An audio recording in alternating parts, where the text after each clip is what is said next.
নমস্কার, আপনি দেখছেন এবিপি আনন্দ এবং আপনার সঙ্গে আমি সুমন। শুরু করছি আমাদের বিশেষ অনুষ্ঠান প্রতিপক্ষ।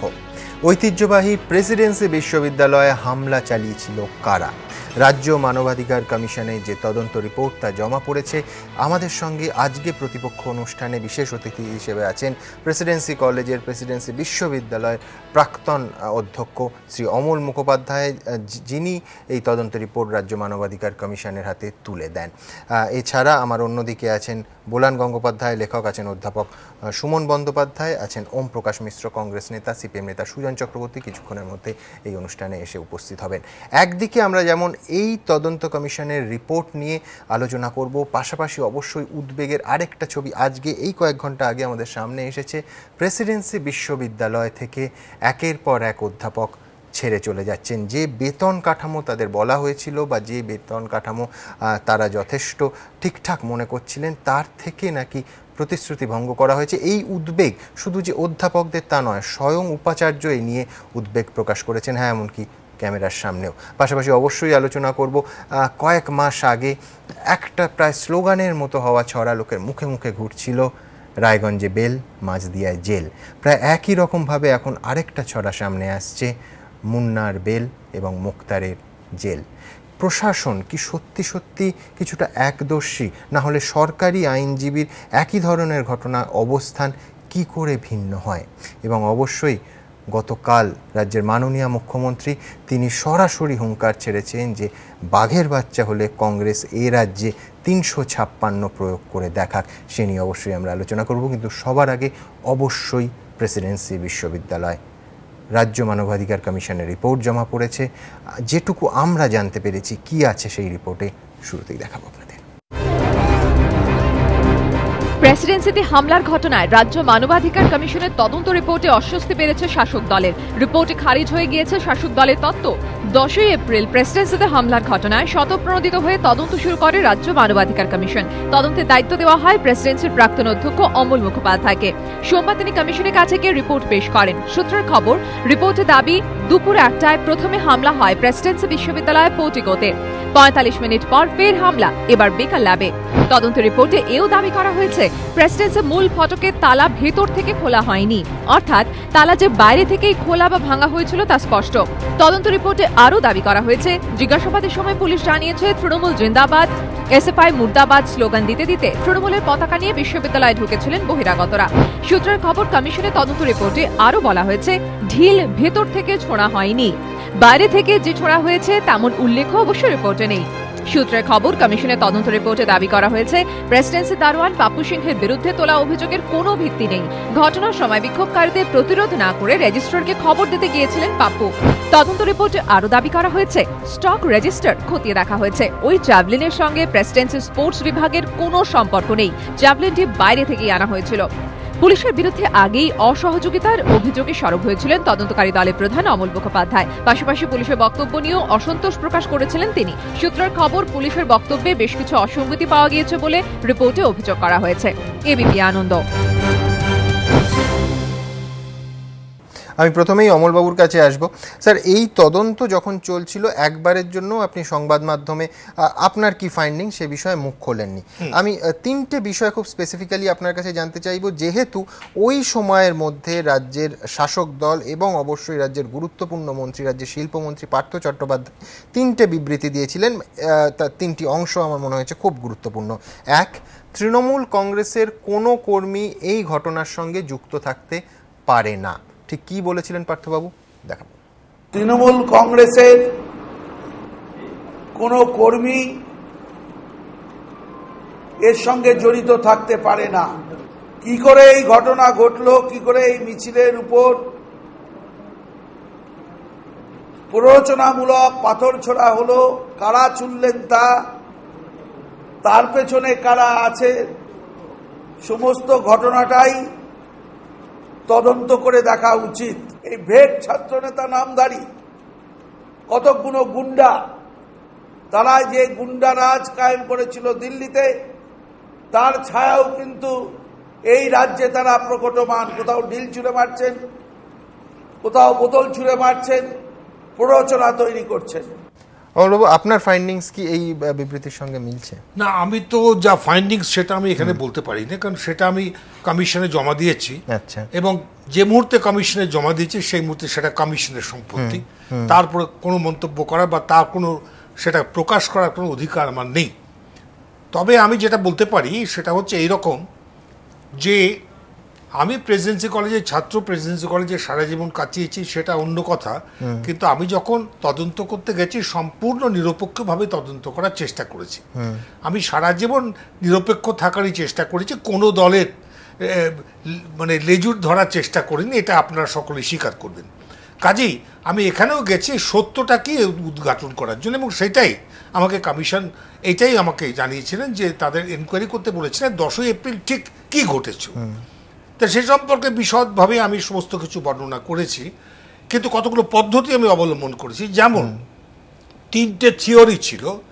একটা হচ্ছে যে ভেতর থেকে ঢিল ছুঁড়ে প্ররোচনা দেওয়া হয়েছিল বহিরাগতদের উপর, কিন্তু এটা আমি বলতে পারি ঢিল ভিতর থেকেও ছোড়া হয়নি, ঢিল বাইরে থেকেও ছোড়া হয়নি। আচ্ছা। এটা আমি নিঃসংশয়, এবং এর জন্যে শুধু আমি ভিডিও ফুটেজের উপরে নির্ভর করেছি তাই নয়, আমি এটাকে রিকনস্ট্রাক্ট করেছি, এই ঘটনাটাকে রিকনস্ট্রাক্ট করেছি, এবং তার সঙ্গে আমি একজন বিশিষ্ট বিজ্ঞানীর তার মতামত গ্রহণ করেছি যে একটা ঢিল ছুড়লে তার দূরত্বটা কত দূর হতে পারে, এই সমস্তগুলো আমি বিবেচনা করে দেখে আমি আমার সিদ্ধান্তে এসেছি।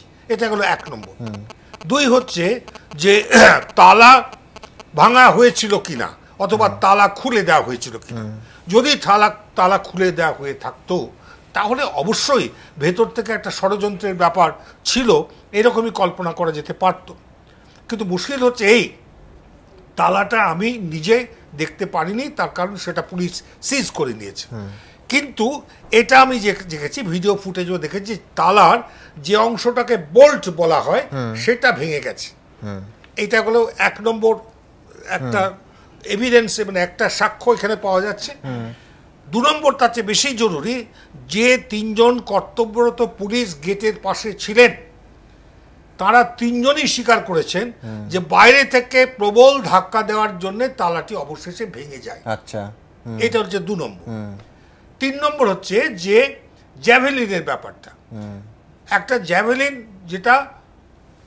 যেটা দেখা গেছে যে যখন হামলা শেষ হয়ে হামলাকারীরা চলে যান, তখন দেখা যায় যে ঠিক আমাদের এমএসসি ফিজিক্স ল্যাবরেটরি যেটা আছে গ্রাউন্ড ফ্লোরে বেকার ল্যাবরেটরি বিল্ডিংয়ে, ঠিক তার সামনে সিঁড়ির নিচের ডান দিকে এই জ্যাভেলিনটা ছিল। সেই জ্যাভেলিনটা পরীক্ষা করার সুযোগ আমি পাইনি, কারণ সেটা পুলিশ সেটা নিয়ে গেছেন। অতএব আমি যেটা করেছি সেটা আমাকে জানতে হয়েছে যে এটা পুলিশ নিয়ে গেছেন জ্যাভেলিন, তাহলে যদি বিশ্ববিদ্যালয়ে জ্যাভেলিন ব্যবহার করা হয় তাহলে একটা জ্যাভেলিন কম পড়বে বিশ্ববিদ্যালয়ে, অথবা তারা সমস্ত ব্যাপারটাকে চাপা দেওয়ার জন্য একটা নতুন জ্যাভেলিন কিনে এনে সাজিয়ে রাখবেন। স্যার, এইখানে আসবো, কিন্তু এই জ্যাভেলিন নিয়ে প্রচুর বিতর্ক হয়েছে, এবং এই সূত্র ধরে রাজ্যের শাসক দলের তরফ থেকে ঠিক কি বলা হয়েছিল দেখাবো আপনাদের। পুলিশের দেখা উচিত যে জ্যাভলিনের ওই বর্ষাটা, ওটা ক্রীড়া দপ্তরের বর্ষা, ক্রীড়া অর্থাৎ যে বিশ্ববিদ্যালয় যে কলেজে খেলার যন্ত্রপাতি কেনা হয় সেখানে, সেটা কি করে বাইরে চলে গেল, সেটা আসলো কি করে, কার হাতে ছিল, কে দিল? এ ধরনের বর্ষা অর্থাৎ বর্ষাতে যে জ্যাভলিন থ্রো হয় তা কি প্রেসিডেন্সি বিশ্ববিদ্যালয়ের আগে থেকেই জোগাড় করা ছিল? সুতরাং এটারও পুলিশের তদন্তে আসা উচিত। সঙ্গতভাবে উনি প্রশ্ন তুলেছেন, এবং সেই প্রশ্নের জবাবটা আমি খোঁজার চেষ্টা করেছি। সেটা এইভাবে তাহলে দাঁড়াচ্ছে যে জ্যাভেলিনটা বিশ্ববিদ্যালয়ের কর্তৃপক্ষের কিনা এটাকে আমাকে জানতে হবে। এটা বোঝার জন্যে আমি যেটা করেছি সেটা হচ্ছে, প্রথমত আমি ক্রীড়া দপ্তরের যে স্টোর রুমটা আছে, আগে সেটা বলিনি যে আমি সেটা ভিজিট করব, 16 মে অতর্কিতে আমি সেখানে যাই, গিয়ে আমি জ্যাভেলিন তার যেখানে যে ওর দায়িত্ব ছিলেন তাকে বলি যে জ্যাভেলিন কটা এখানে আছে আমি নিজে গুনবো, গুনে দেখি 1, 2 এবার স্টক রেজিস্টার দেখতে চাই যে স্টক রেজিস্টারের সঙ্গে এটা মিলছে কিনা, সেটা দেখি।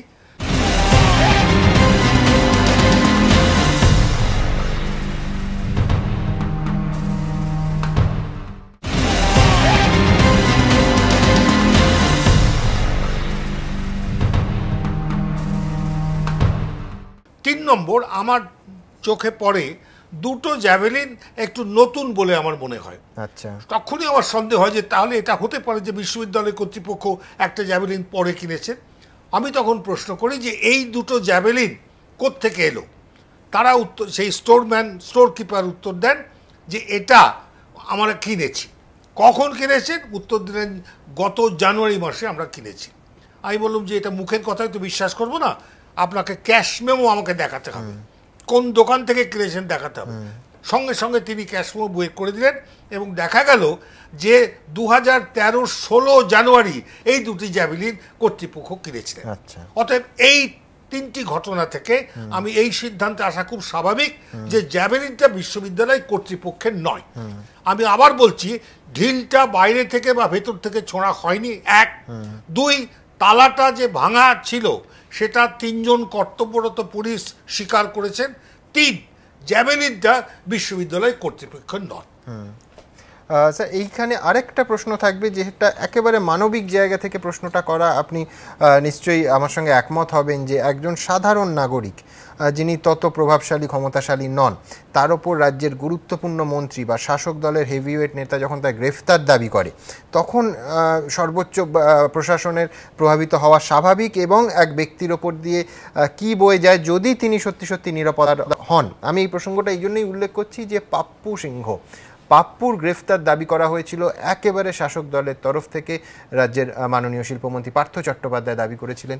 দেখব, পাপ্পু নামে এক যুবক, তাকেও পুলিশ খুঁজে বেড়াচ্ছে। পাপ্পুটাকে আগে ধরে নিই, তারপর বলবো। পাপ্পুকে এইটাই তো আমরা জানবার চেষ্টা করছি। পাপ্পু একটি সিপিএম এর পেছনের সারির নেতা, সে সামনের সারিতে এলো কি করে? তাকে পুলিশ ধরেই জিজ্ঞাসা করুক না সে কে। আমরা পুলিশকে অনুরোধ করেছি যে পাপ্পু সেদিন ছিল এই ঘটনার মধ্যে, তাকে অবিলম্বে গ্রেপ্তার করতে হবে এবং অবিলম্বে গ্রেপ্তার করে সত্য উদ্ঘাটন করতে হবে। আমি প্রথমে যেটা বলতে চাই সেটা হচ্ছে এইরকম একটা কথা, আমি খুব অত্যন্ত নম্রভাবে, খুব বিনয়ের সঙ্গে আমি মাননীয় মন্ত্রীর কাছে রাখছি। তিনি আমার অত্যন্ত ঘনিষ্ঠ, তাকে আমি খুব ভালোবাসি এবং শ্রদ্ধা করি। একটা কথা বলার দরকার, সেটা হচ্ছে এই যে বিশ্ববিদ্যালয়ে একটা ঘটনা ঘটেছে, অবাঞ্ছিত ঘটনা, বিষয়ে কোনো সন্দেহ নেই। একটা ঘটনা ঘটেছে, অবাঞ্ছিত ঘটনা, কে করেছে এটা অন্য কথা। একটা অবাঞ্ছিত ঘটনা যখন ঘটেছে, প্রথমেই যেটা প্রয়োজন, যেটা মুখ্যমন্ত্রী করেছিলেন, যে মন্ত্রী কেউ যদি কথা বলেন তাহলে তাকে বলতে হবে যে এটা আমি অত্যন্ত দুঃখিত এরকম একটা ঘটনার জন্য। এবং আমাকে ভাইস চ্যান্সেলর জানিয়েছেন, কথা প্রসঙ্গে জানিয়েছেন যে ওকে মুখ্যমন্ত্রী ফোন করেছিলেন এবং ফোন করে দুঃখ প্রকাশ করেছেন এবং বলেছেন যে প্রেসিডেন্সি বিশ্ববিদ্যালয়ে এরকম একটা ঘটনা ঘটেছে, এর জন্য আমি খুব দুঃখিত এবং আমি আপনাকে কথা দিচ্ছি যে কোনো দল বিবেচনা করা হবে না, দল নিরপেক্ষ ব্যবস্থা নেওয়া হবে এবং কাউকে রেয়াত করা হবে না। এখন কথা হচ্ছে এই, তদন্ত হয়নি। পুলিশ কিন্তু যে কথা পার্থবাবু বললেন যে পুলিশ জানিয়েছে যে পাপ্পু সিং জড়িত ছিল, কিন্তু পুলিশ যথা 3 জন পুলিশে কর্তব্যরত পুলিশ এবং জোড়াসাঁকোর ওসি, এদের সকলেরই আমি সাক্ষ্য গ্রহণ করেছি, তারা কিন্তু কেউ বলেননি যে পাপ্পু সিং এই ঘটনার সঙ্গে জড়িত ছিল। আচ্ছা, এটা স্পষ্ট করে দেওয়ার দরকার। স্বভাবতই আমি যেটা করেছি সেটা হচ্ছে এইরকম যে আমি পাপ্পু সিংকে আলাদা করে বিবেচনা করিনি। 3 জন গেটে দারোয়ান ছিল এবং 2 জন সিকিউরিটি গার্ড ছিল। এই 5 জনের সাক্ষ্য আমি 2 বার গ্রহণ করেছি, দেখার জন্য যে তাদের বিবৃতিতে কোনো তফাৎ হচ্ছে কিনা সেটা দেখার জন্য সেটা গ্রহণ করেছি। এবং এটা জানা গেছে যে যখন ঘটনা ঘটছে পাপ্পু সিং তখন দৌড়ে গিয়ে রেজিস্ট্রারের কাছে যায় এবং রেজিস্ট্রারকে গিয়ে বলে, স্যার এক্ষুনি ব্যবস্থা নিন, পুলিশকে ফোন করুন, তার কারণ এখানে খুব গন্ডগোল হচ্ছে। এই শুনে রেজিস্ট্রার ছুটে যান। ভাইস চ্যান্সেলর আমাকে বলেছেন গেট ভেঙে যখন হামলা হয়, 2টি ছাত্র মার খায় সেখানে পটিকোতে, তখন পাপ্পু দৌড়তে এসে ভাইস চ্যান্সেলরের কাছে বলেন, এটা ভাইস চ্যান্সেলর সাক্ষ্য দিয়েছেন, যে Pappu with tears in his eyes, চোখে জল নিয়ে সে বলেছে কাঁদতে কাঁদতে যে ম্যাডাম আমাদের ছেলেরা মার খাচ্ছে, আপনি কিছু একটা করুন, আমরা কিচ্ছু করতে পারছি না, এই কথা সে বলেছে। কাজেই একটা কি করে পাপ্পু বিরোধী দলের অর্থাৎ সিপিএম এর পিছনের সারির নেতা কি করে হলে কথা মন্ত্রী মহোদয় বলছেন, এটা আশ্চর্য লাগছে, কারণ তার কোনো প্রমাণ নেই, কোনো প্রমাণ নেই। এবং এটা আমি ব্যক্তিগতভাবে বলছি, এটা কিন্তু ওই তদন্ত কমিটির পক্ষ থেকে বলছি না, যে পাপ্পু সিংকে আমি চাকরি দিয়েছিল, তার বাবা রামদেও, তারা 4 পুরুষ ধরে প্রেসিডেন্সি বিশ্ববিদ্যালয় প্রেসিডেন্সি কলেজে কাজ করেছে। এবং পাপ্পুর চাকরি হচ্ছিল না বলে, মানে কিছুতেই তার চাকরি তো করা দেওয়া সম্ভব না, আগেকার যুগে হতো বাবার থেকে ছেলে চাকরি পেত, সম্ভব নয় বলে সেই দুঃখে ওর হার্ট অ্যাটাক করে মারা যায় রামদেও। তখন কর্মরত অবস্থায় যখন মারা যায়, তখন আমরা ওর জন্য চাকরি, আমরা তাই বলতাম যে বাবা তার নিজের প্রাণ দিয়ে ছেলের চাকরির ব্যবস্থা করে গেল। পাপ্পু চিরদিনই সিপিএম বিরোধী, এসএফআই বিরোধী, এটা আমি খুব জোর দিয়ে বলতে পারি, তার অজস্র প্রমাণ আমার হাতে আছে। কাজী সে যে কখনোই বিরোধী পক্ষের হয়ে কোনো কাজ করবে না, যেটা শুনলাম যে পেছনের সারির নেতা সামনের সারির নেতা হলেন কি করে, এটা একটা খুব দুর্ভাগ্যজনক মন্তব্য। এবং একজন বিশিষ্ট মন্ত্রীর কাছ থেকে, সম্মানিত মন্ত্রীর কাছ থেকে এই ধরনের কোনো মন্তব্য তদন্ত হওয়ার আগে আমরা শুনতে হচ্ছে, এটা খুব দুঃখের কথা।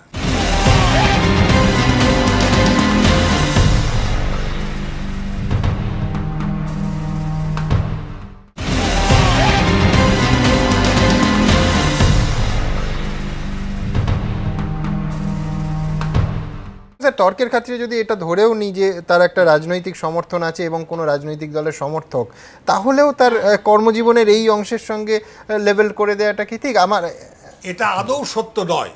এই সত্য বিচার করতে গেলে আমি যেটা বলতে চাই সেটা হচ্ছে এই, সেটা আমি এই তদন্ত কমিটির পক্ষ থেকে বলছি না, আমি বলতে চাই গ্রুপ ডি স্টাফ যারা আছে তাদের প্রত্যেকের জবানবন্দি দেওয়া হোক, এবং তারা কে কোন দলের সমর্থক সেটা দেখা হোক, এবং কি কারণে পাপ্পুর নামে লাগানো হয়েছে সেটাও তাহলে স্পষ্ট হয়ে যাবে। এটা তো আমি বলতে পারি না, কারণ এটা তদন্ত কমিটির বিচার্য বিষয় ছিল না, কিন্তু আমি খুব ভালো করে বুঝতে পারছি এবং পেরেওছি যে কি কারণে।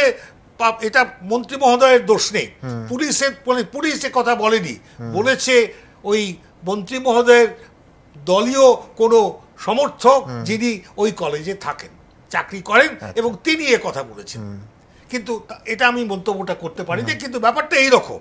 কাজে এরা কিছুই করেনি, তারা হ্যাঁ একটা কথা, সে কথা আমি উল্লেখ করেছি যে 3 জন দারোয়ান এবং 2 জন যারা সিকিউরিটি গার্ড, আমি বলেছিলাম কেন তোমরা প্রাণ দিয়ে প্রতিরোধ করোনি, তারা এটাতেই আসছিলাম, তাদের ভূমিকা কি? তারা উত্তর দিয়েছে যে আমরা ভয় পেয়েছিলাম, আমাদের যখন জামা ধরে টানছে তখন আমরা ভয় পেয়েছিলাম, ভয় পেয়ে আমরা পিছিয়ে যাই।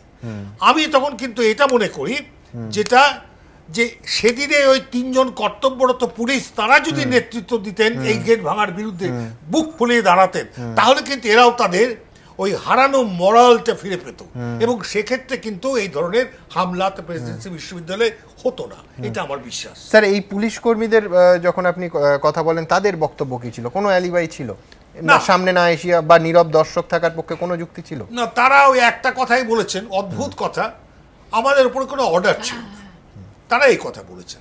রেজিস্ট্রার যখন গিয়ে বলেছেন যে আপনারা এটা কি করছেন, আপনাদের সামনে হচ্ছে, আপনারা অ্যাকশন নিন।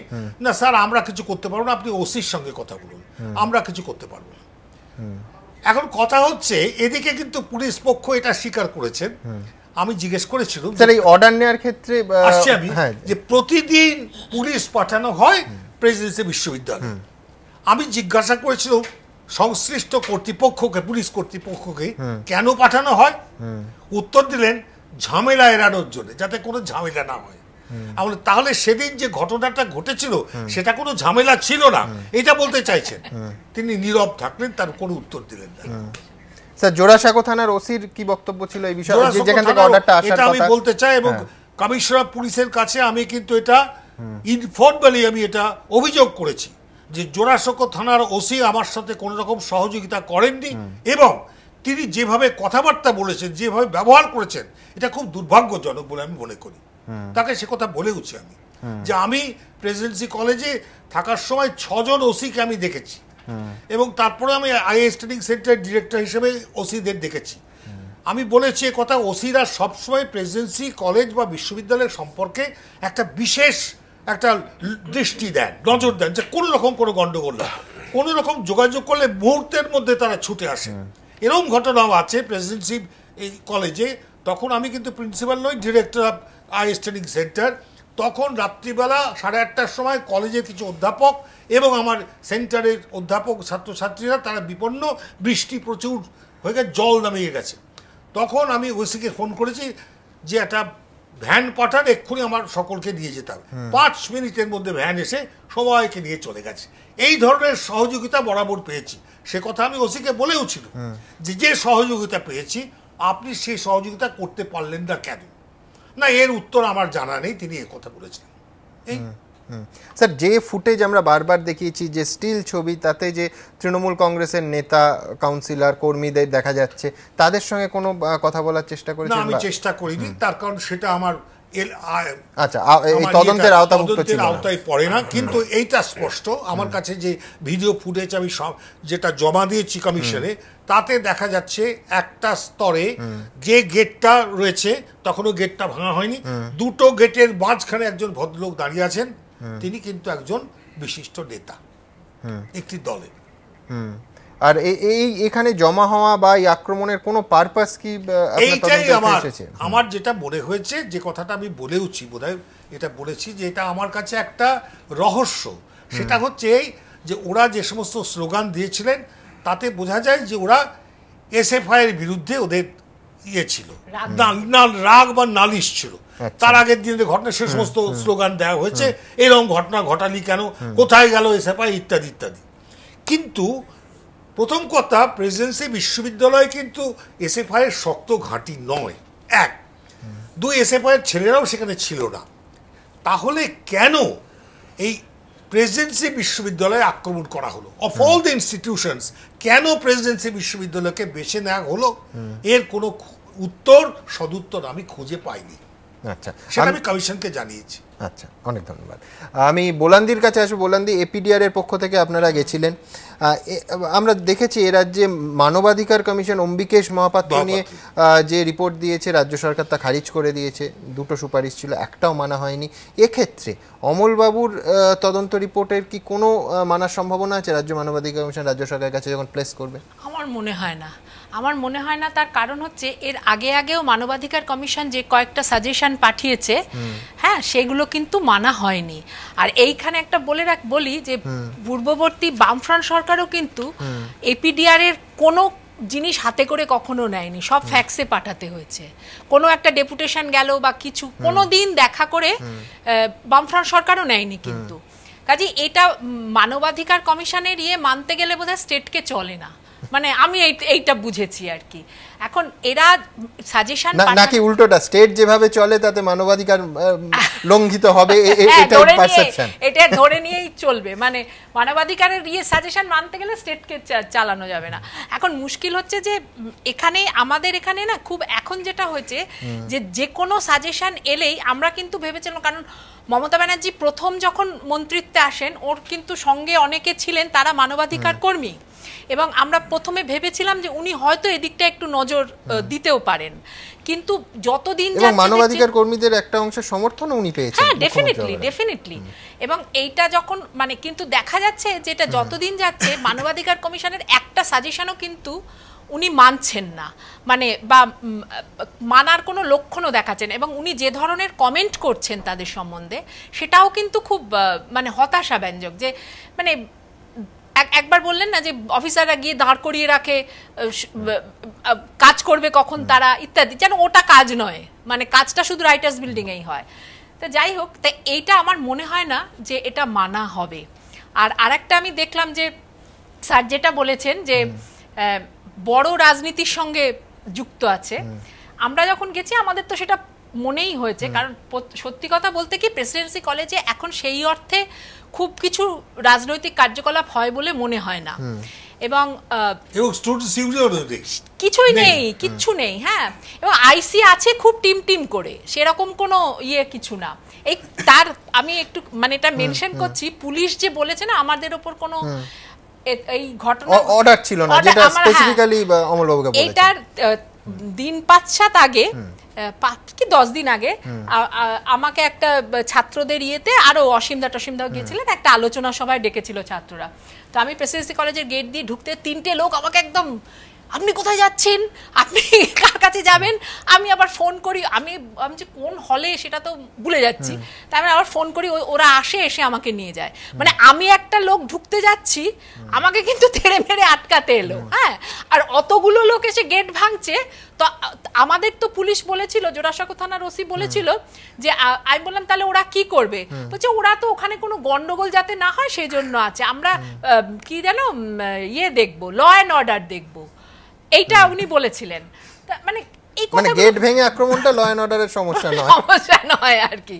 বা মেয়েদের পেছনে ছুটেছিল, এটা নিশ্চয়ই রিপোর্টে থাকবে যে মেয়েদের তাড়া করেছিল। হ্যাঁ, এই জিনিসগুলো তো ছাত্র আন্দোলনে হয় না, এরা ছাত্ররা করে না এই কাজগুলো, ছাত্ররা ওরকম মেয়েদের পেছনে দৌড়বে না।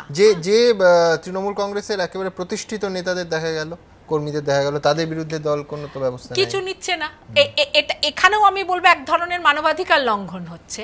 দেখো, এই যে লোকেরা করছে তাদের, ওরা বলছেন বা মমতা ব্যানার্জি বলেছেন যে কোনো দল দেখা হবে না, বিসিকে বলেছেন, কিন্তু আমরা তো দেখতে পাচ্ছি যে যেখানে যেখানে যে দুষ্কৃতকারী সেইখানে ধরো লোবা বা যে কোনো জায়গা তুমি বলো, আমি একটা উদাহরণ পাচ্ছি না যে যেখানে যে মানে যাকে আক্রমণ করা হয়েছে তার পাশে গিয়ে তৃণমূলের দল তৃণমূলে গোলমাল, তার মধ্যে যে যার হাতে বেশি টাকা পয়সা সব সময় দল তার পাশে। এটা তো আমি মানে সব জায়গাতেই লক্ষ্য করছি। যে ছাত্রদের বিরুদ্ধে এফআইআর হয়েছিল সেগুলো তো কিছুই হয়নি, উইথড্র করা হয়েছে না, কিচ্ছু হয়নি। এই আমি কালকেই জিজ্ঞেস করলাম যে দেবশীদের বিরুদ্ধে কোনো ছন্দকার দেবশী 2টি ছেলে মার খেয়েছিল, তো ওরাই মার খেলো, আবার ওদের বিরুদ্ধেই কেস দিল, এবং ওরা মানে ভিসি বোধহয় একটা চেষ্টা করছেন ওটা করার, কিন্তু কিছু তুলে দেবার কোনো এখনো, আমার তো মনে হয় এটা যদি রাজ্যপাল, অর্থাৎ যারা আক্রান্ত, যারা মার খেলো তাদের বিরুদ্ধে মিথ্যা মামলা আনা হলো।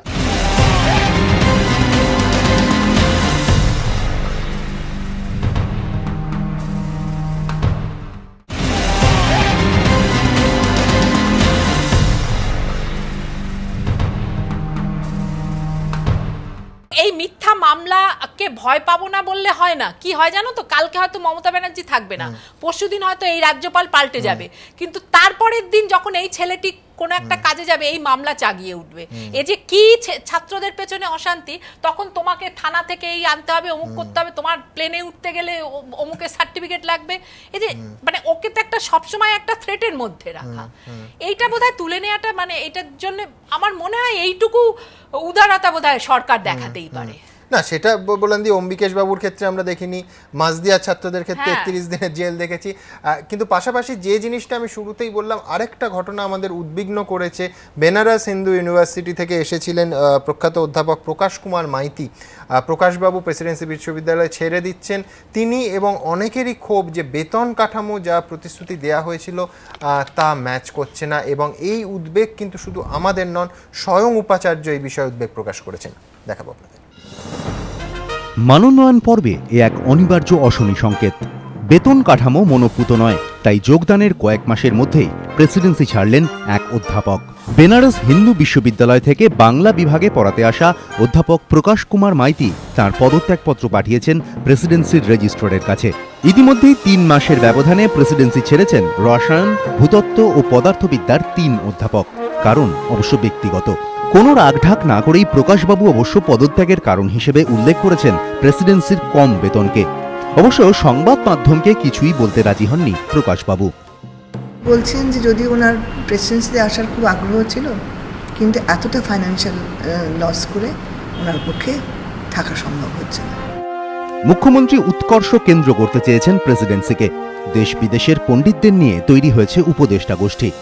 বেতনের বাইরে গবেষণা ও পেশাদারী মানোন্নয়নের জন্য অ্যাসিস্ট্যান্ট প্রফেসর, অ্যাসোসিয়েট প্রফেসর ও প্রফেসরদের জন্য বাৎসরিক যথাক্রমে 1, 2 এবং 3 লক্ষ টাকা বরাদ্দ হয়েছে। কিন্তু আর 5টা বিশ্ববিদ্যালয়ের মতোই প্রেসিডেন্সির শিক্ষকদের বেতন রয়ে গিয়েছে একই কাঠামোয়। আর এখানেই বিপত্তি। প্রেসিডেন্সির উপাচার্যের অভিযোগ, সরকারকে বলেও কোনো লাভ হয়নি, বেতন বাড়াতে চায় না সরকার। এডুকেশন মিনিস্টারের সঙ্গে দেখা করেছিলাম, কিন্তু উনি বললেন সেই সময় যে একটি ইউনিভার্সিটিকে আলাদা করে এই ধরনের পে স্কেল দেওয়া ওনাদের পক্ষে সম্ভব নয়।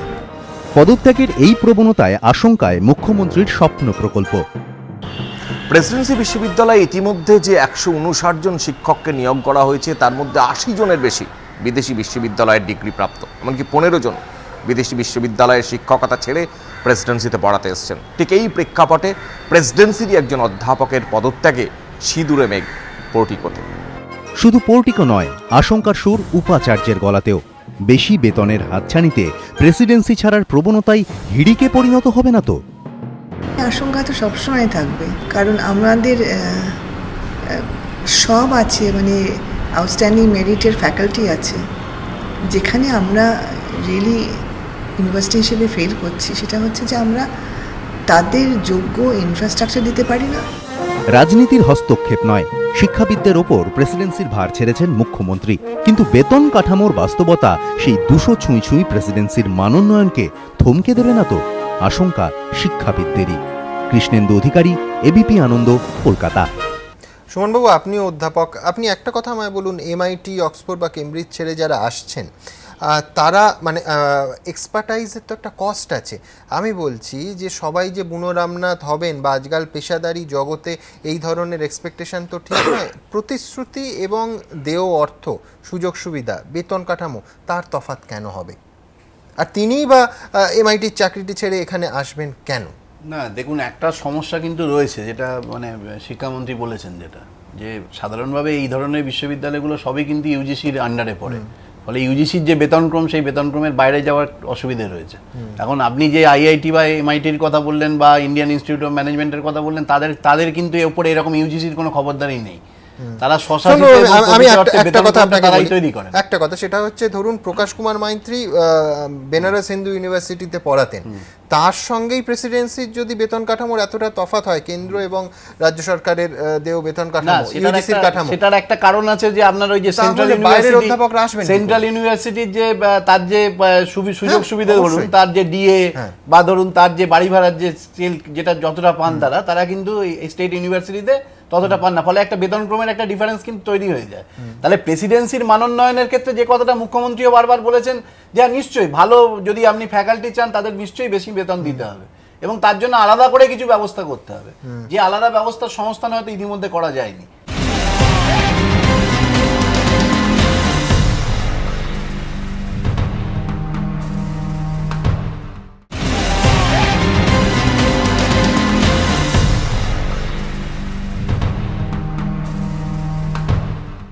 এখন দেখুন, কিছু কিছু জায়গাতে কিন্তু আমরা এটাও তো শুনেছি, যারা অধ্যাপনা এসছেন প্রেসিডেন্সিতে, অনেকেই কিন্তু প্রেসিডেন্সির প্রাক্তনী, ফলে কলেজ সম্পর্কে তাদের একটা না, কিন্তু আমার বক্তব্য যে সেই দুর্বলতা, সেই আদর্শটা কাজে লাগাবো কেন? এটা তো এটা একটা বড় সমস্যা। এই সমস্যাটা হবেন, এটাকে আশা করবেন না, কখনোই আশা করা যায় না। সেন্ট্রাল ইউনিভার্সিটি করতে দিলেই তো হয়। সেন্ট্রাল ইউনিভার্সিটি করার জায়গাটা যেটা, সেটা কি করা হবে না হবে সেটা তো ভবিষ্যতের কথা, কিন্তু অ্যাবসলিউটলি রাইট, উনি যেটা বলছেন সেটা একবারে সঠিকভাবেই সেটা হচ্ছে এই যে আমাদের দেশে দুই ধরনের বিশ্ববিদ্যালয় আছে, একটা কেন্দ্রীয় বিশ্ববিদ্যালয়, একটা রাজ্য সরকারের আইনের দ্বারা তৈরি করা বিশ্ববিদ্যালয়।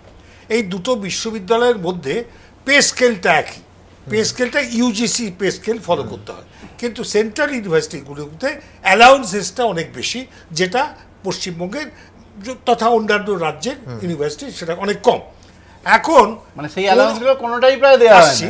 কোনো অবস্থাতেই এ কথা বলা উচিত হয়নি যে প্রেসিডেন্সি বিশ্ববিদ্যালয়ের স্বতন্ত্র স্কেল আমরা দেব।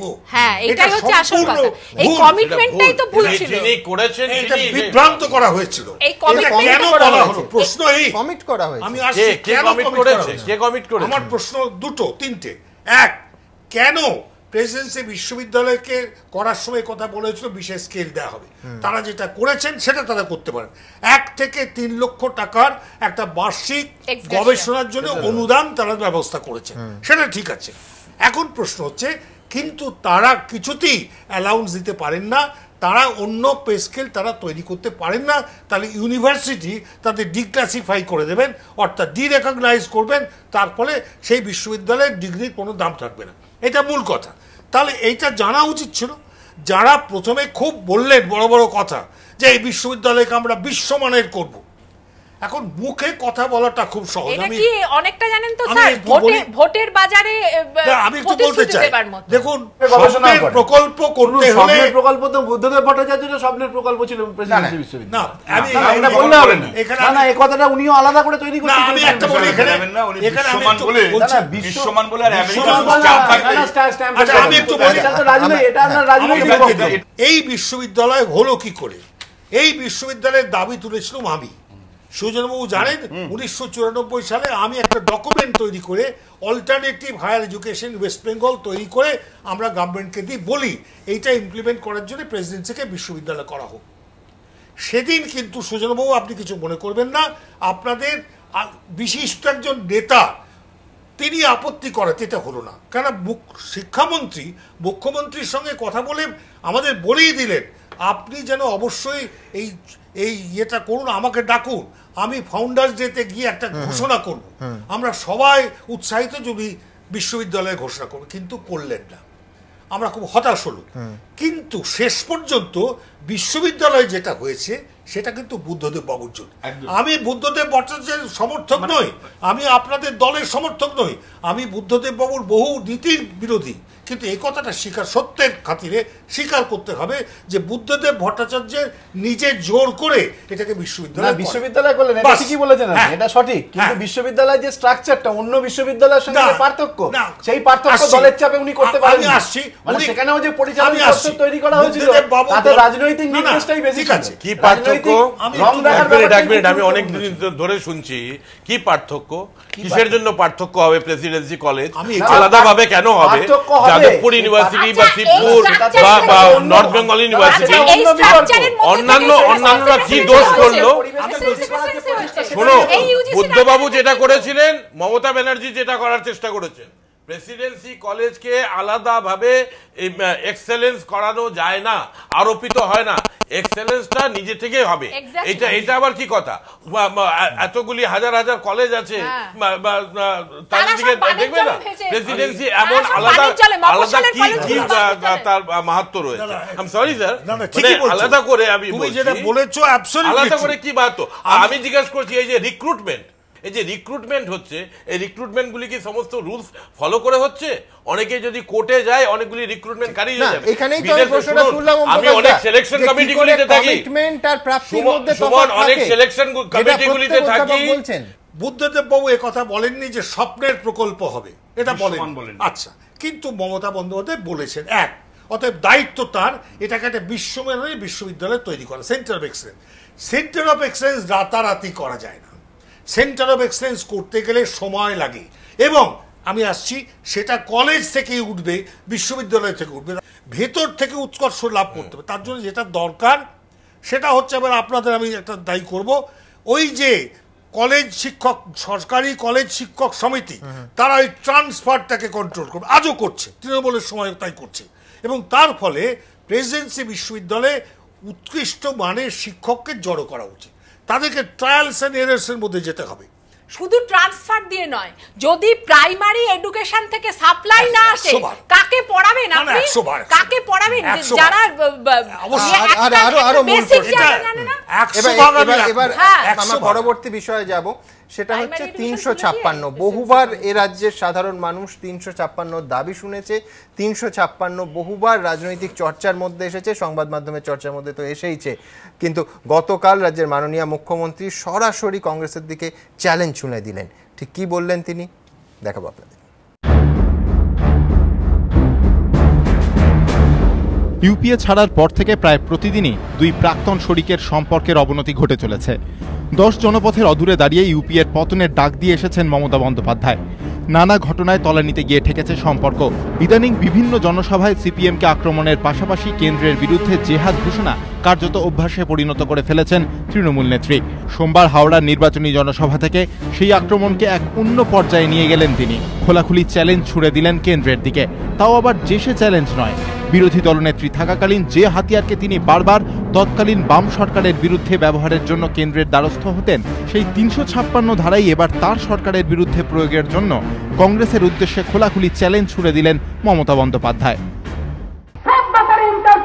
রাজ্য সরকারে 35 বছরের একটা নতুন গভর্নমেন্ট এসছে, তাকে ফাঁসি মারার চেষ্টা করেছো, তাকে আইনে মারার চেষ্টা করেছো, তাকে সিবিআইটি দখল করার চেষ্টা করেছো, তাকে সত্য ভলেন্টিয়ার করার চেষ্টা করছো। এত সাহস থাকলে যাও, রোজ রোজ বোঝাবে না। বডির রাস্তা হলে 365 করে এই 356 করো, দেখে নেবো, বুঝে নেবো। তবে তৃণমূল নেত্রীর চ্যালেঞ্জকে গুরুত্ব না দিয়ে প্রদেশ কংগ্রেসের কটাক্ষ, তৃণমূল নেত্রীর মতো যখন তখন 356 ধারা তারা চায় না, চাইলে করে দেখাবে। তিনি 356 দাবি করতে পারেন, কিন্তু আমরা 356 দাবি করছি না। আমরা তার মতো যখন তখন 356 দাবি করি না। যখন আমরা 356 দাবি করব তখন যথার্থভাবেই করব, আর যখন 356 দাবি করব তখন 356 করে তারপরে ছাড়বো।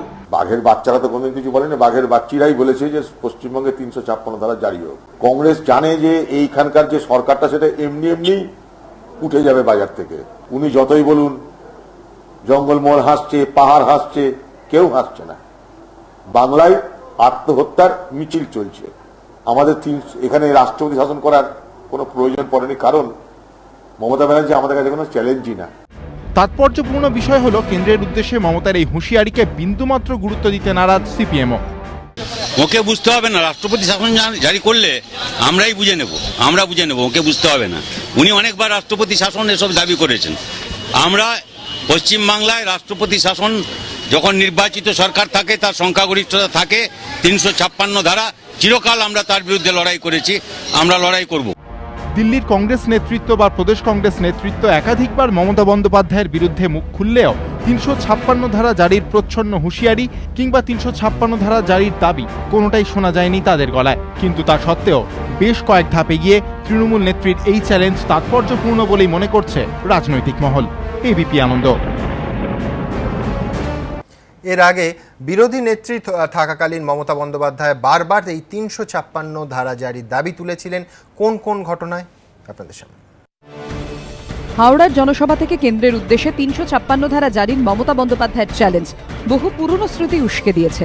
আজ মুখ্যমন্ত্রী মমতা বন্দ্যোপাধ্যায়ের গলায় যখন এই সুর, তখন বিরোধী নেত্রী থাকাকালীন একাধিকবার তৎকালীন বাম সরকারের বিরুদ্ধে 356 ধারা প্রয়োগের জন্য দাবি তদবির করেছেন মমতা। নরসিংহ রায়ের জমানায় কেন্দ্রীয় স্বরাষ্ট্রমন্ত্রী এসবি চৌহান, রাজীব গান্ধীর আমলে বুটা সিংহর কাছে একাধিকবার পশ্চিমবঙ্গে রাষ্ট্রপতি শাসনের দাবি জানিয়েছেন তিনি। এনডিএ জমানায় লালকৃষ্ণ আদবানিকেও মমতার এই দাবি শুনতে হয়েছে। সংবিধানের 355, 356 নম্বর ধারা প্রয়োগের দাবিতে সরব হয়েছেন তিনি। 1998-99 সালে মমতা বন্দ্যোপাধ্যায় যখন এনডিএ জোটে, তখন রাজনৈতিক সংঘর্ষ উত্তপ্ত হয়েছিল কেশপুর, গড়বেতা, পিংলা, সবং, আরামবাগ, খানাকুল সহ বিভিন্ন এলাকা। সেই সময় বিজেপি সভাপতি বঙ্গারু লক্ষণ এবং এনডিএর তৎকালীন আহ্বায়ক জর্জ ফার্নান্ডেজের সঙ্গে আকাশপথে সংঘর্ষ কবলিত এলাকাগুলি ঘুরে দেখার পর রাজ্যে 356 ধারা প্রয়োগের দাবি জানিয়েছিলেন মমতা বন্দ্যোপাধ্যায়। তৎকালীন কেন্দ্রীয় স্বরাষ্ট্রমন্ত্রী লালকৃষ্ণ আদবানির কাছে এ বিষয়ে তদবিরও করেছিলেন তিনি। ছোট আঙাড়িয়া কাণ্ডের পর সিপিএমের বিরুদ্ধে অত্যাচারের অভিযোগে রাজ্যে অবিলম্বে 356 ধারা প্রয়োগের দাবি জানিয়েছিলেন বিরোধী দলনেত্রী মমতা বন্দ্যোপাধ্যায়। 2003-এর পঞ্চায়েত নির্বাচনে অত্যন্ত কম সংখ্যক আসনেই প্রার্থী দিতে পেরেছিল তৃণমূল। সেই সময় শাসক দল সিপিএমের বিরুদ্ধে বিরোধীদের কণ্ঠরোধ এবং গণতান্ত্রিক অধিকার ক্ষুণ্ণ করার অভিযোগ তুলে 356 ধারা প্রয়োগের দাবি জানিয়েছিলেন মমতা বন্দ্যোপাধ্যায়। এনডিএ জোট ছেড়ে ইউপিএ শরিক হওয়ার পরও মমতা বন্দ্যোপাধ্যায়ের গলায় শোনা গিয়েছে 356 ধারা প্রয়োগের দাবি। 2009 কেন্দ্রীয় স্বরাষ্ট্রমন্ত্রী পি চিদম্বরমের সঙ্গে বৈঠক করে তিনি দাবি করেছিলেন, রাজ্যে গণতন্ত্র বাঁচাতে রাষ্ট্রপতি শাসন জারি করা ছাড়া কোনো পথ নেই। এবিপি আনন্দ।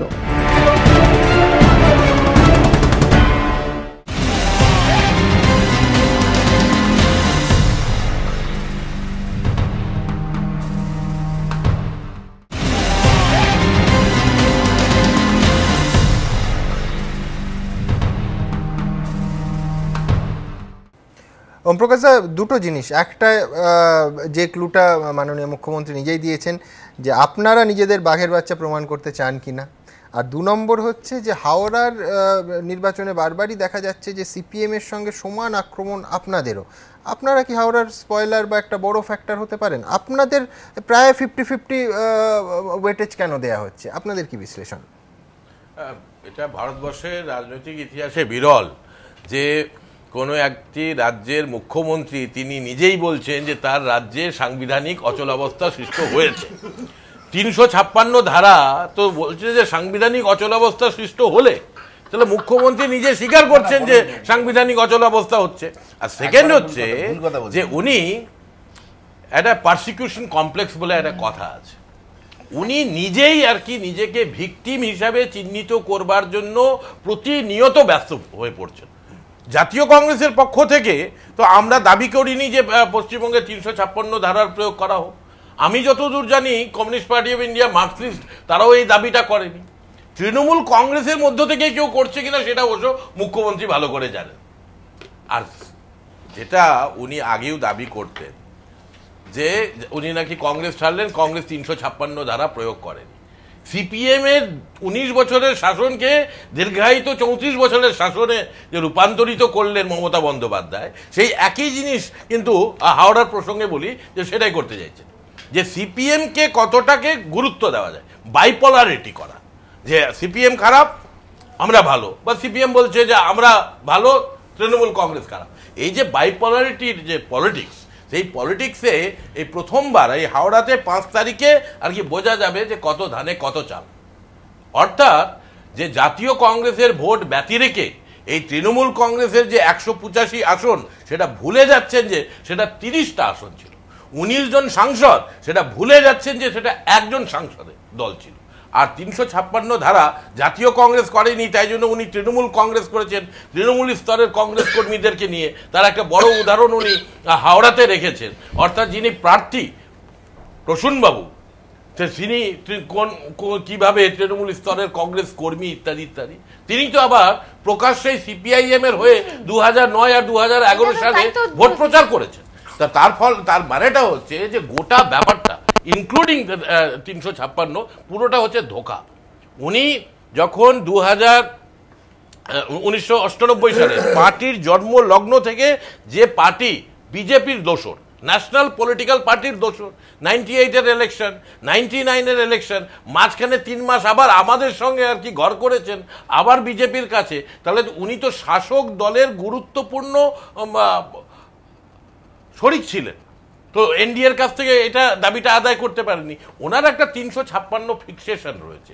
এই 356 ওনাকে একটা অ্যাক্টিভিস্ট আউটলুক দেয়, কিন্তু এটার যে কোনো কন্টেন্ট নেই। আর আজকাল আমরা সবাই জানি যে 356 ধারা প্রয়োগটা যেহেতু আগে অনেক ক্ষেত্রে মিসইউজ হয়েছে, সুপ্রিম কোর্টের নির্দেশ দিয়েছে, 356 কেউ চাইছে না, উনি নিজেই চাইছেন। কিন্তু আমি চাই যে উনি 2016 পর্যন্ত তার কার্যকাল পূরণ করুন।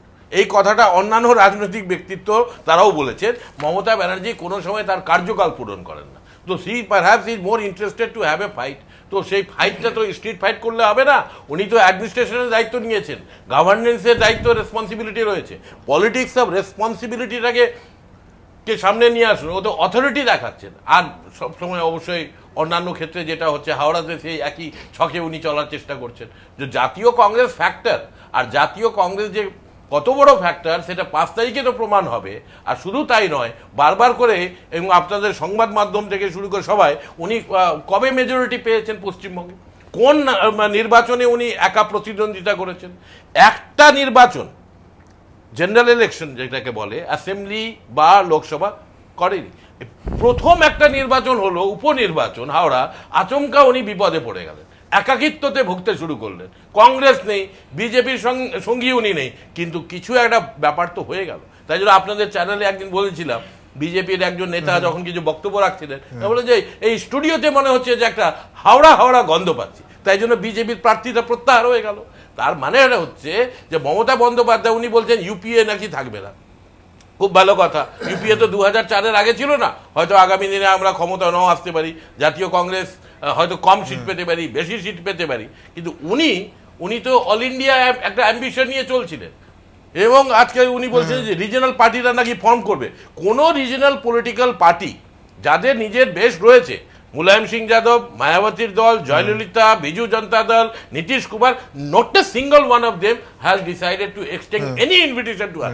She is the only politician chief minister যাকে কোনো রাজ্যে এখন পর্যন্ত অন্য কোনো রিজনাল পলিটিক্যাল পার্টি তারা আমন্ত্রণ পর্যন্ত করেনি। অর্থাৎ ব্যাপারটা হচ্ছে যে এই হাওড়াতে ওনার একাকিত্বকে ঠিক করার জন্য আবার তিনি নিয়ে বাতাসে হাওড়া হাওড়া গন্ধ পাচ্ছে, কিন্তু আমি বাতাসে বিরতি গন্ধ পাচ্ছি। ছোট্ট বিরতির পর আবার প্রতিপক্ষে ফেরত আসবো, সঙ্গে থাকবো।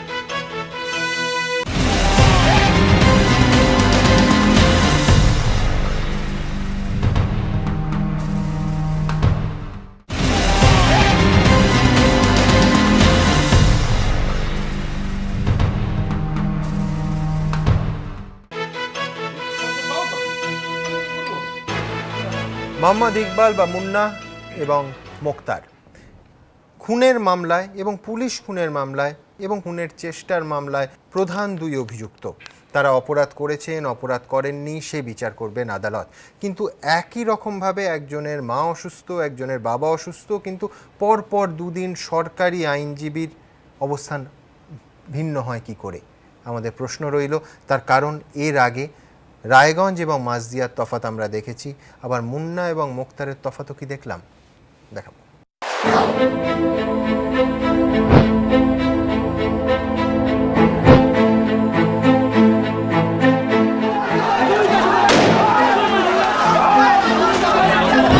শহরের বুকে এই ছবি দেখে ভয় শিউরে উঠেছিল রাজ্যবাসী।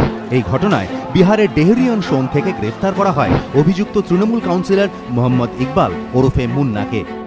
গার্ডেন রিচ কাণ্ডে হাঙ্গামা সংঘর্ষের মামলা ছাড়াও ইকবালের বিরুদ্ধে দায়ের হয় পুলিশ খুনের মামলা। কংগ্রেস নেতা মুখতারের বিরুদ্ধে হাঙ্গামা ও সংঘর্ষের মামলা দায়ের হলেও খুনের মামলায় তিনি অভিযুক্ত হননি। কিন্তু হাঙ্গামা সংঘর্ষের মামলায় তৃণমূল কাউন্সিলর মুন্না জামিন পেয়ে গেলেও জামিন পাননি কংগ্রেস নেতা মুখতার।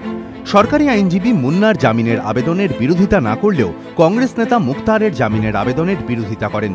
এই ঘটনায় নানা মহল থেকে দ্বিচারিতার অভিযোগ উঠতে শুরু করেছে। অভিযুক্ত তৃণমূল কাউন্সিলরের জামিনের পক্ষে তার আইনজীবীর যুক্তি ছিল, মোহাম্মদ ইকবালের মা ক্যান্সারে আক্রান্ত, তাই তার জেল থেকে ছাড়া পাওয়া জরুরি।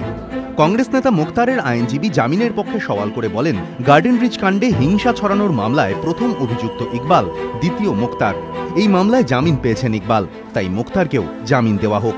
মুখতারের বাবা অসুস্থ, তাকে দেখাশোনা করার জন্য মুখতারের থাকা দরকার। তাৎপর্যপূর্ণ বিষয় হল, তৃণমূল নেতা ইকবালের জামিনের আবেদনের প্রেক্ষিতে বিচারক সরকারি আইনজীবীকে জিজ্ঞাসা করলে তিনি আবেদনের বিরোধিতা না করে বলেন, সিআইডি রিপোর্ট জমা দিয়েছে, রিপোর্টের ভিত্তিতে আদালত যা সিদ্ধান্ত নেবে তাতে তাদের আপত্তি নেই। আর ঠিক এর পরের দিনই কংগ্রেস নেতা মুখতারের জামিনের আবেদনের জোরালো বিরোধিতা করেন সরকারি আইনজীবী। বলেন, মোহাম্মদ মুখতার গার্ডেন রিচ সহ গোটা বন্দর এলাকায় ওয়ান্টেড, বহু অপরাধের ঘটনায় অভিযুক্ত, এমনকি মমতা বন্দ্যোপাধ্যায়ের ওপর হামলার অভিযোগও রয়েছে তাঁর বিরুদ্ধে। জামিনে ছাড়া পেলে ফের সাক্ষীদের ভয় দেখাবেন, সাক্ষ্য প্রমাণেও কারচুপি করা হতে পারে। এই অবস্থায় তার জামিন হওয়া উচিত নয়। নিট ফল, তৃণমূল নেতা মুন্না জামিন পেয়ে গেলেও জামিনের আবেদন খারিজ হয়ে যায় কংগ্রেস নেতা মুখতারের। সরকারি আইনজীবীর এই ভিন্ন ভূমিকা ঘিরে রাজনৈতিক মহলে তো জোর বিতর্ক দানা বেঁধেইছে, সেই সঙ্গে আইনজীবী মহলেও প্রশ্ন উঠতে শুরু করেছে। প্রশ্ন, হাঙ্গামা সংঘর্ষের মামলাটিতে মুখতার এবং মুন্না দুজনেই অভিযুক্ত। বাড়তি হিসেবে মুন্নার বিরুদ্ধে রয়েছে পুলিশ খুনের মামলা। মুখতার যদি জামিনে ছাড়া পেয়ে সাক্ষীদের ভয় দেখাতে পারেন, তাহলে মুন্না তা করবেন না, এমন নিশ্চয়তা কে দিতে পারে? প্রথমে গার্ডেন রিচ কাণ্ডের বিশেষ সরকারি আইনজীবী ছিলেন নবকুমার ঘোষ। তিনি শুরুতেই তৃণমূল কাউন্সিলর মুন্নার জামিনের আবেদনের বিরোধিতা করেন। এরপর তাঁকে সরিয়ে শ্যামাদাস গঙ্গোপাধ্যায়কে এই মামলায় বিশেষ সরকারি আইনজীবী করা হয়। আদালতে তিনি মুন্নার জামিনের বিরোধিতা করেননি। তাহলে কি অভিযুক্ত শাসক দলের নেতা হওয়াতেই তার জামিনের বিরোধিতা করেননি সরকারি আইনজীবী? আইনজীবী মহলের একাংশেই এই প্রশ্ন উঠতে শুরু করেছে। এবিপি আনন্দ। অর্থাৎ খুনের মামলায় জামিন পাওয়া যায়, কিন্তু খুনের চেষ্টার মামলায় জামিন পাওয়া মুশকিল হয়। প্রশাসনের একদর্শিতা বলছেন এক শ্রেণীর মানুষ। কি তাদের অভিযোগ? কোন কোন ঘটনায় মানুষ মনে করছেন, অনেকেই মনে করছেন যে ভূমিকা ঠিক নিরপেক্ষ নয়, প্রশাসনও যেন একদিকে হেলে আছে। দেখাবো সেই ঘটনা।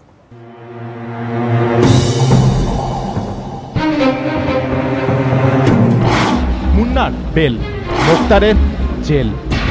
নতুন করে উস্কে দিয়েছে সাম্প্রতিক কয়েকটি ঘটনার স্মৃতি, যেসব ঘটনায় সরকারের বিরুদ্ধে বারবার দ্বিচারিতার অভিযোগে সরব হয়েছে বিরোধীরা। 5ই জানুয়ারি 2012 ছাত্র সংসদ নির্বাচনের মনোনয়নপত্র জমা দেওয়াকে কেন্দ্র করে অগ্নিগর্ভ হয়ে ওঠে রায়গঞ্জ ইউনিভার্সিটি কলেজে ব্যাপক ভাঙচুর চালানো হয়, মারধর করা হয় অধ্যক্ষকে। অভিযোগের আঙুল ওঠে উত্তর দিনাজপুর তৃণমূল কংগ্রেসের কার্যনির্বাহী সভাপতি তিলক চৌধুরীর দিকে।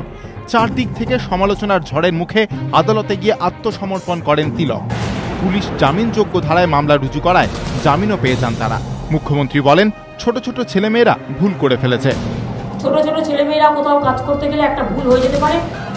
রায়গঞ্জ কাণ্ডের একদিন পরেই ফের শিক্ষাঙ্গনে দাদাগিরি। 7ই জানুয়ারি 2012 আক্রান্ত হন নদিয়ার মাঝদিয়ার সুধীরঞ্জন লাহিড়ী কলেজের অধ্যক্ষ ষড়যন্দ্র কর। কাঠগড়ায় ওঠে এসএফআই। অভিযুক্ত এসএফআই ছাত্রদের গ্রেফতার করে পুলিশ। তবে রায়গঞ্জ কাণ্ডে তিলক চৌধুরীর মতো সৌভাগ্য অভিযুক্ত এসএফআই কর্মীদের হয়নি। তারা জামিন পাননি, কারণ পুলিশ জামিন অযোগ্য ধারায় মামলা রুজু করেছিল। অভিযুক্ত ছাত্রদের তাই ঠাঁই হয় জেল হাজতে। 33 দিন জেলে কাটানোর পর হাইকোর্ট তাদের জামিন দেয়। তখন থেকেই বিরোধীরা অস্ত্র করে রায়গঞ্জে বেল, মাঝদিয়ায় জেল এই স্লোগানকে। এরপর চলতি বছর 10ই এপ্রিল শিলিগুড়ির এসএফআই এর নেতা অমিত দে সিপিএম এর মিছিলে গিয়েছিলেন। মিছিল শেষে তৃণমূলের সঙ্গে সংঘর্ষ বাধে। অমিতকে গ্রেফতার করে পুলিশ। ছেলের গ্রেফতারির খবর শোনার পরই মুষড়ে পড়েন তার মা বীণা দে। ছেলে জামিন না পাওয়ায় তিনি অসুস্থ হয়ে পড়েন। জেল থেকে মাকে চিঠি লেখেন অমিত। সেই চিঠি পড়তে পড়তেই বীণা দেবী হৃদরোগে আক্রান্ত হন বলে আত্মীয়দের দাবি। হাসপাতালে নিয়ে গেলে তাকে মৃত বলে ঘোষণা করা হয়। একদিনের প্যারোলে মুক্তি পেয়ে মায়ের শেষকৃত্য সারেন অমিত। জামিন পাননি তিনি। কিন্তু মায়ের অসুস্থতার কারণে গার্ডেন ব্রিজ কাণ্ডে মুন্নার জামিনের আবেদন মঞ্জুর হয়েছে। একটিবারের জন্য বিরোধিতা করেননি সরকারি আইনজীবী।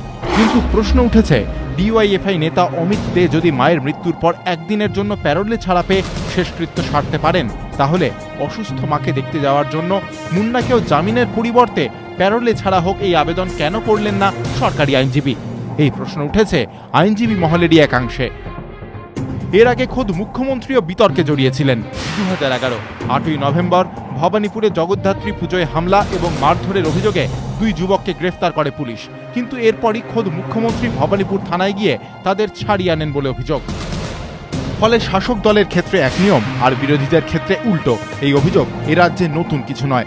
মুন্না মুক্তারের ঘটনা শুধু আরও একবার তা মনে করিয়ে দিল বলেই মনে করছে রাজনৈতিক মহল। এবিপি আনন্দ।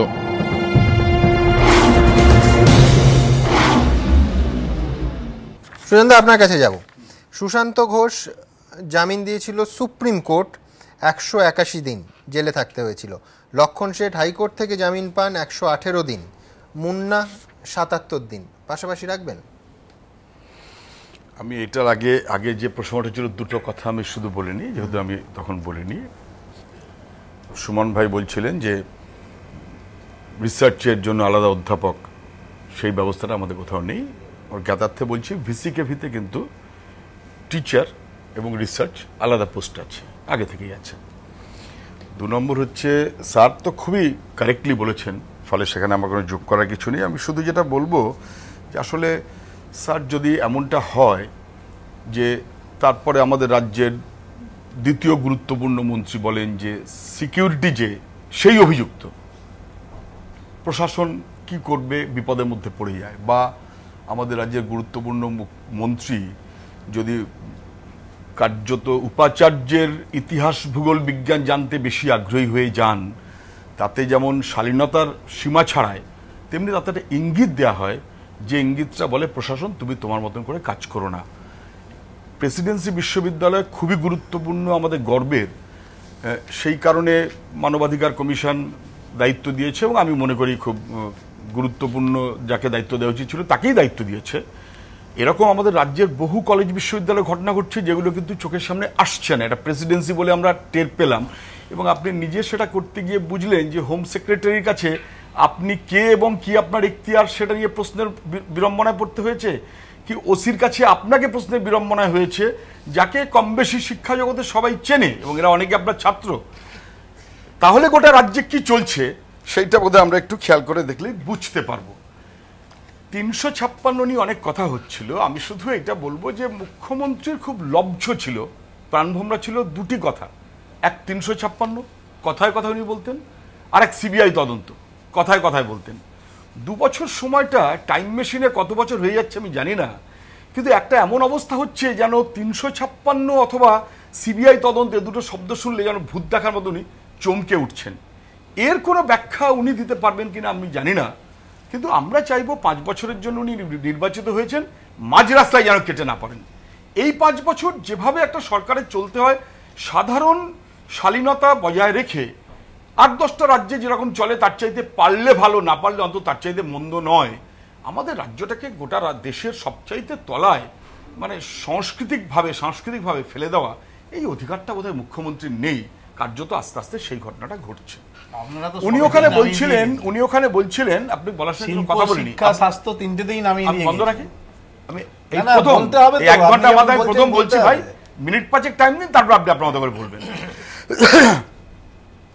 এখানে দেখলেন তো মানে তৎসত্ত্বেও হাইকোর্টের ডিসিশনের পরেও লোয়ার কোর্টে সুশান্ত ঘোষ সম্পর্কে কি ডিসিশন হয়, বাট যাই হোক কোর্ট একটা সিদ্ধান্ত করেছে। কোয়েশ্চেনটা সেটা না, কোয়েশ্চেনটা হচ্ছে যেটা এখানে আপনি খুব কারেক্টলি মানে সেইভাবেই নিয়ে এসেছেন, অমিত দে তার মা অসুস্থ জামিন নয়, মা মারা গেল জামিন নয়, 2-3 ঘন্টা দেখেই বা 4-5 ঘন্টা দেখেই আবার তাকে গিয়ে জেলে বসতে হলো। তার বয়সটা কম, 22 বছর বয়সের ছেলে,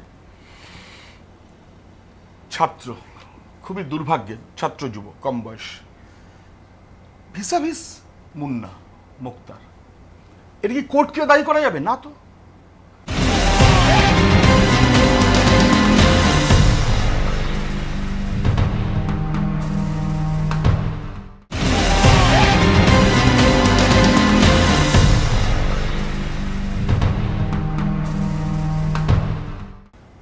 মুন্না খুনের আসামি, তার ক্ষেত্রে সরকারি উকিল কি মনোভাব নিলেন, মুক্তারের ক্ষেত্রে তার চাইতে লঘু পুলিশ খুনের আসামি, ওটা পুলিশ খুন, আর এটা লঘু পাপ তার চাইতে সেকশনের বিচারে সিআরপিসি অনুযায়ী হত্যার চেষ্টা। সেইখানে কিন্তু একই স্ট্যান্ডার্ডে একই বিচারে দেখা হলো না। এটা কমপ্লিট দ্বিচারিতা, এবং দ্বিচারিতা সরকারি প্রশাসনের, কারণ সরকারি আইনজীবী তার ভূমিকাটা দুটো ক্ষেত্রে দুরকম নিলেন। যে ক্ষেত্রে বলা উচিত ছিল জেল থাকুক, সেক্ষেত্রে বললেন যাতে জেল না থাকে, আর যে ক্ষেত্রে বলা উচিত ছিল তাহলে ওইটার পরিপ্রেক্ষিতে যে তাহলে জামিন দেওয়া হোক, সেই ক্ষেত্রে যাতে জামিন না হয় তার বন্দোবস্ত করলেন। ঠিক একই জিনিস তো আমরা দেখেছি, 53 বছর বয়সের তিলকবাবু বাচ্চা ছেলে, তার জামিন হয়ে যায়, কার্যত একটা দিনের জন্য তাকে জেলে থাকতে হয় না। আর কলেজের ছাত্ররা প্রচুর বয়স্ক মানুষ, স্বীকার করবেন এই সরকারের আমলে তো প্রথম দেখলেন প্রচুর বয়স্ক যে নিজের দলের লোক হলেও তার বিরুদ্ধে শাস্তি দেওয়া যায়। 18 বছর কি 19 বছর তো যেটা চার্জশিট পেশে তাকে প্রধান দায়ী করে চার্জশিট পেশ করা হয়েছে। 18 কি 19 বছর আপনাদের আমলে তো দেখা গেছে যে আপনাদের দলের লোক হলে তাদেরকে ছেড়ে দেওয়া হয়। এটা ঠিক হচ্ছে না, কিন্তু এটা সুমনের বাইটা অভ্যাস হয়েছে। না না, এটা তো আপনি ভুল ব্যাখ্যা করছেন। এই অভ্যাস হয়তো হয়েছে, রাজনৈতিক উদ্দেশ্যে ভুল ব্যাখ্যা করছেন। ভুল ব্যাখ্যাটা সিদ্ধান্ত নেবার বিচারক তো আপনি নন। না না, বিচারক মানুষ তো, সেই মানুষের কাছেই তুলে ধরছি। এবার ছেড়ে দেন, মানুষ দেখুন। হ্যাঁ দেখুন না, দুজনেরই মত সে কিন্তু হয়ে গেল, সেই ছাত্র কিন্তু হয়ে গেল বয়স্ক মানুষ, তার ক্ষেত্রে কিন্তু জেল থেকে জামিন পাবার বন্দোবস্ত নেই। আমি বলছি এটা কি শুধু মাঝদিয়া এবং রায়গঞ্জের গল্প? আপনি একই জিনিস আসুন না, যে কেসের আসামি সুদীপ্ত সেন জেলে, সে একই কেসের আসামি তো কুণাল ঘোষ সাংসদ, তাকে পুলিশ ডেকেছে, গল্প করেছে, জামাই আদর করে ফেরত পাঠিয়ে দিয়েছে, একই কেস, সে কিন্তু জেলে নয়, সে কিন্তু গ্রেপ্তার হয়নি। এই রকমের যদি পরপর আমরা ঘটনাগুলো দেখি তাহলে দেখা যাবে যে একটা খুব বিপজ্জনক অবস্থানের মধ্যে আমরা আছি। আমি মুন্নার গল্পে আসছিলাম। আমার জেলা দক্ষিণ 24, সবাই জানেন রেজ্জাক মোল্লা। আমি জানি না মাস্টারমশাই, 70 বছর বয়স তো, ওই মেরে তো কোমর ঠোঁট ভেঙে হাসপাতালে যা হলো, মানে আজকে মিটিং আসতে পারেনি, ব্যথা হচ্ছে, আজকে মিটিং ছিল আসতে পারেনি। আমি গতকালকের আগের দিন পরশু দিন আমি গিয়েছিলাম। এই পিরিয়ডে ওইসবের পর বারুইপুরে একটি বই পুস্তক বিতরণ অনুষ্ঠান, আমারও যাওয়ার কথা, ঘটনাক্রমে রেজ্জাক দা আছে, আমি অন্য জায়গায় গেছি। সেখানে ক্লাবের ছেলেরা মারধর খেলো, আক্রান্ত হলো, তারা একটা কেস করলো। পরের দিন যারা আক্রমণকারী তারা একটা অভিযোগ করলো, তাতে অশ্লীলতার দায়ে অভিযুক্ত করা হলো রেজ্জাক মোল্লা। অফিসিয়াল এফআইআর পুলিশ অ্যাকসেপ্ট করলো। আমি পুলিশ অফিসারদের জিজ্ঞেস করেছিলাম কিন্তু করছে। পরশুদিন আমি গিয়ে জানলাম 18 তারিখে রেজ্জাক দা মিটিং করে ফিরে আসছে, ফিরে আসবার সময় মানে গুলিবন্দুক দিয়ে আক্রমণ, ছেলেরা মানে মারধর খেয়ে গেছে। পুলিশ অভিযোগ নেবে না, কিছুতেই নেবে না, করতে করতে করতে করতে শেষমেশ অনেকবার ফোন করেছে, নাম বাদ দিন, ওই বাদ দিন, সেই বাদ দিন, অভিযোগ নিয়েছে হালকা।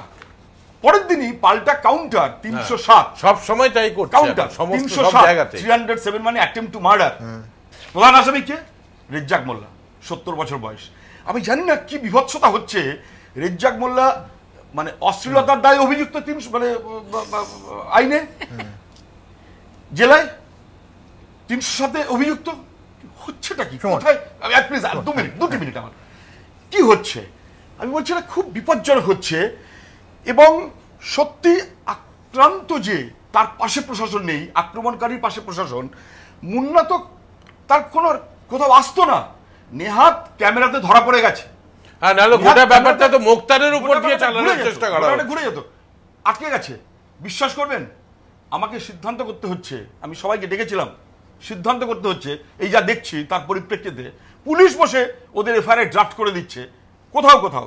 দুর্ভাগ্যজনক, হয়তো চাপে আছে, কিন্তু যাই চাপ থাক না কেন আমাকে দুটো সিদ্ধান্ত নিতে হচ্ছে। এক, যে কোনো ঘটনা ঘটলে থানায় যাবে, কমপ্লেইন করবে, যদি পুলিশ সেই কমপ্লেইন না নেয় তাহলে পুলিশের এগেস্টে কোর্টে গিয়ে অভিযোগ করা যায়, যেটা করার কথা কোনোদিন ভাবিনি। এছাড়া কোনো বোধহয় কোনো বিকল্প নেই, প্রয়োজনে পুলিশের বিরুদ্ধে অভিযোগ করতে হবে, নাম্বার 1। নাম্বার 2, আমি অন্তত সর্বোচ্চ বলেছি, আমার ধারণা বাকি সবাই একই কথা বলবেন, যেখানে এক গন্ডগোল হচ্ছে সব তো বলছে না কিছুই হয়নি, কিছুই হয়নি, কিছু হয়নি। মোবাইল আছে, স্পাই ক্যামেরা গ্রামেও এখন থাকে, মোবাইল তো আছেই। যেখানে এক ঘটনা ঘটবে, পুলিশ করুক, অন্যরা করুক, সরকারের পক্ষের লোক করুক, বা অন্য কেউ যদি করে, আমি অন্তত এই কথাটা বলেছি এবং আমার ধারণা বাকিরা একই কথা বলবেন, যেখানে যা ঘটবে ক্যামেরায় ছবি তুলে নাও, না হলে মুন্নার মতন কেস উল্টে দেওয়া হবে। যদি ক্যামেরায় যে কোনো জায়গাতেই ছবি তুলে রাখা যায় তাহলে বাকিরা বুঝবে যে কেউ ছাড় পাবে না, দেশে একটা আইন কানুন আছে, সরকার চাইলেই সব আটকে যাবে। সামনের পঞ্চায়েতের ভোট, কালকে কণিকা গাঙ্গুলি কালকে আক্রান্ত হয়েছে। না না, আপনারা তো বালি উত্তরাতে কোনোদিন ভোট করতে দেননি, সেই জায়গায় দাঁড়িয়ে ছিল না কার্যত পঞ্চায়েতের আমি সুমনের সঙ্গে একমত, পঞ্চায়েতের নির্বাচন,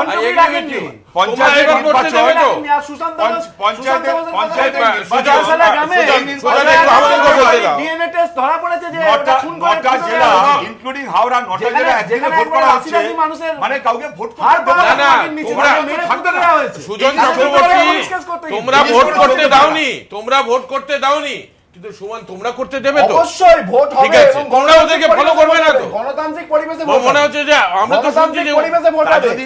এই সরকার হাওড়াতে আর বালিতে তোমরা একই কাজ করবে না তো? যেটা পঞ্চায়েতে বলবেন না কখনো। না না, তোমার একটা দেখো, আমি এটা এই সরকার আসার পর যে কটা ভোট হয়েছে, তোমাদের একটা অধিকার আছে, দুষ্কর্ম করেছে, তোমরা কেন পিছিয়ে থাকবে? মুন্না মুক্তার সিপিএম দুষ্কর্ম করেছে, রায়গঞ্জ মাঝ দিয়া বলো, মুন্না মুক্তার আপনি এড়িয়ে গেলেন, রায়গঞ্জ মাঝ দিয়া বলো, মুন্না মুক্তার আপনি এড়িয়ে গেলেন, আপনি এড়িয়ে গেলেন। মুন্নাকে যে চার্জশিট দেওয়া হয়েছে তাতে দোষী সাব্যস্ত করা হয়েছে, যে কিভাবে রাজধর্ম পালন করতে হয় সরকার দেখিয়েছে। একই পথের কোনো বিকল্প নেই। আপনাদের সবাইকে অনেক ধন্যবাদ। আমরা চেষ্টা করলাম রাজনৈতিক তরজাকে একটু সরিয়ে রেখে তিনটে বিষয় অত্যন্ত গুরুত্বপূর্ণ আমাদের মনে হয়েছে। এক, প্রেসিডেন্সি বিশ্ববিদ্যালয়; দুই, মুন্না মুক্তার; এবং অবশ্যই 356, বহু পুরনো বিতর্ক, আমাদের রাজ্যে বহুবার শোনা, বহু চর্চিত, কিন্তু আবার প্রাসঙ্গিক করে আনলেন রাজ্যের মাননীয় মুখ্যমন্ত্রী।